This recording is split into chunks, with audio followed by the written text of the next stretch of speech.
तर या HMPV व्हायरसची नेमकी लक्षणं कोणती आहेत पाहूयात। खोकला, ताप, नाक चोंदणे, घसा कोरडा पडणे, श्वास घेण्यास त्रास होणं। तर ही लक्षणं आहेत ती या HMPV व्हायरसमुळे दिसतात।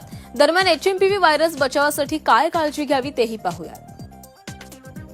शिंकताना खोकताना रुमालाचा वापर करा। हात वारंवार धुवावेत।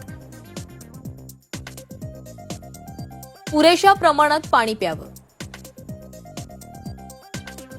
ताप खोकला असताना सार्वजनिक ठिकाणी जाणं टाळा। सार्वजनिक ठिकाणी थुंकू नका।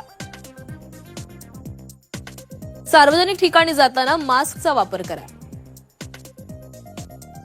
सर्दी खोकला झाल्यास स्वतःच्या मनानं औषध घेऊ नका।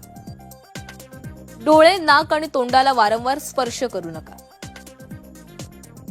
लहान मुलं आणि वृद्धांनी विशेष काळजी घ्यावी।